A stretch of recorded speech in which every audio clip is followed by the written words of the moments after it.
you know why. You have a strong purpose. You know what you believe. You know why you go to work every day. I would argue that as we get more and more wrapped up in our daily lives and more expectations get thrown upon us, we lose our why, which is our sense of purpose, it's our sense of being. We talk a lot in conversations about how and what. How we went about this, what we did, what we achieved. Why? Why is it that Corona Mints are so exciting? Why is it that you're prepared to stand up to here in silt with bugs and leeches? I don't understand. But if you tell me, I'll remember. I won't remember if you tell me your, this particular bit of equipment and what you did here and what you did there. I don't care about that. That doesn't interest me at all. But if you tell me why you're out there and why it's important to you, I will then remember the rest. And that's what's missing in our stories. Facts don't cut it. But Bob Carr was talking about killer facts, and he's right in the sense that they are important, but they have to go along with the why.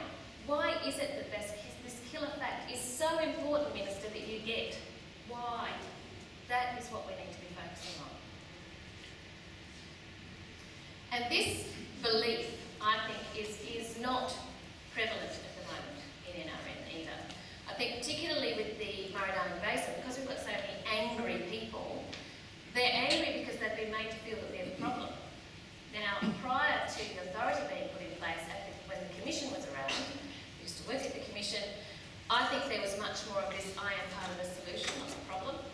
And unfortunately, with the rules and regulations that have come in, whilst I fully support the need to do this, to draw a line in the sand and say that we need water for the environment, if we'd gone about it saying, yes, you are still part of the solution, not the problem, we would have had a much better outcome.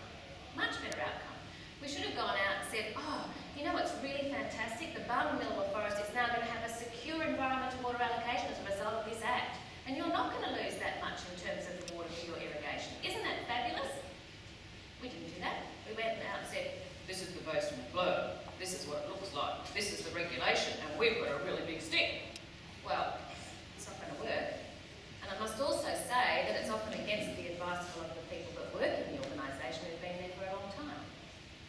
They didn't talk to any of the people that worked at the Commission. They didn't talk to any of the people that used to be on a lot of the committees. They went out and did their own thing. How stupid is that? Really and truly. You're talking about consultation, you're talking about engagement. Then talk to the people who've been doing it for years and years. Don't bring in new committees and new structures. They just overrun people who've been giving their time voluntarily for years. It's crazy stuff. This is what we need to be working at. I am part of the solution, not the problem. And the reason that's important is because humans need to belong. We are a herding animal. Most of us. Some of us aren't, most of us aren't. We like to be bound to something. We like to have an allegiance. We like to be part of something.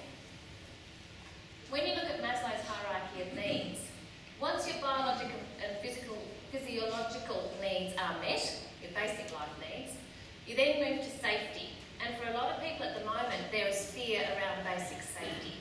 We have to get this right before we can go out and look at environmental water allocation in terms of actually sending it out as a positive message. Safety means stability, and it means some rules and some limits. And at the moment, a lot of people are wanting more and more safety because they don't feel that they belong in the bigger argument or the bigger discussion about what's going to happen in the basin. But ultimately, we have to then go to belonging. Belonging's way before self-esteem and self-actualisation and all these other higher goals. We like to belong. It's really important to us as a human being. We love to belong. See? See the t-shirt? I mean, can't get wrong with that. I love belonging. I love belonging to a group. Incredibly important. So we now need to create groups. And you need to invest in the groups that you already belong to because they're incredibly powerful structures. Incredibly powerful. And we often don't value the networks and the groups that we belong to enough. We don't value ourselves terribly well. We'll come to that in a moment. It's only after you work out the belief and the belonging that you can move to behaviour. And behaviour is where we always tend to jump. I mean, all of you would know, you're all on probably short-term contracts or you're rolling out a project. Get out there, build capacity. Love that. Oops, Brian, didn't turn his phone on. So,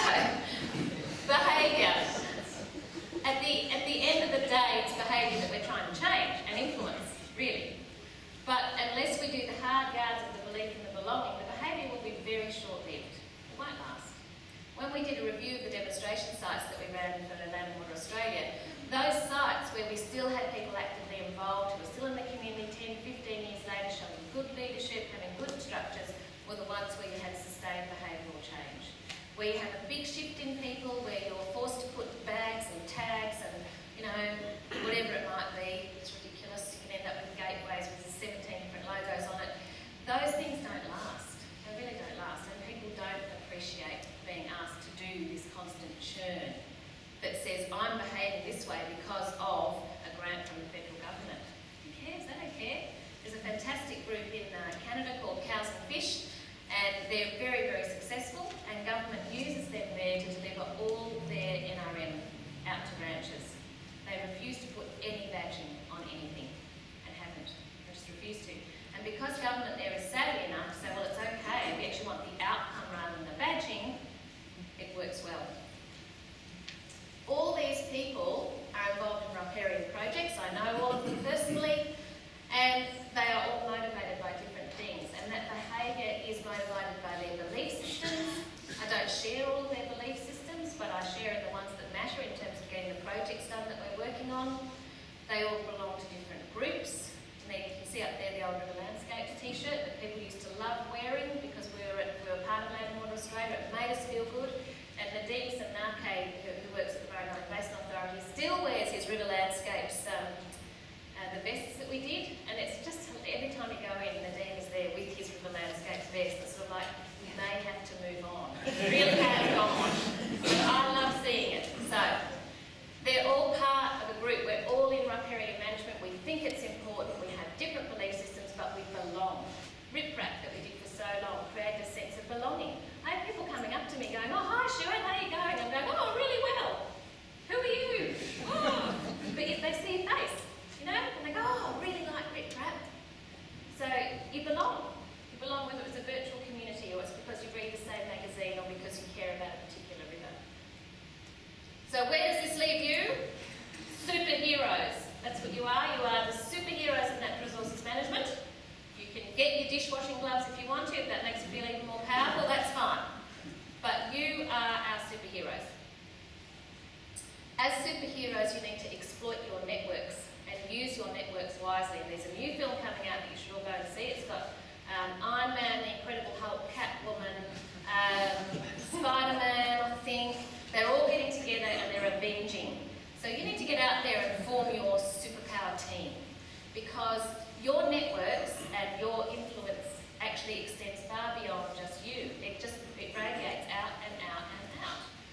Those networks are the ones with the smiley faces. You don't need to invest in the blue ones. Try and focus on the smiley faces.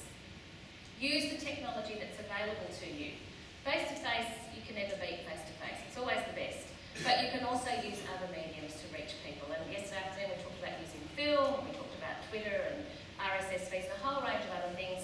And that is another way of communicating. Use that. There's a greater need, we need to go back to people systems. Systems with whole individuals, relationships and communities as their focus and basis, rather than depersonalised positions and functions. To that end, Ian, can you come and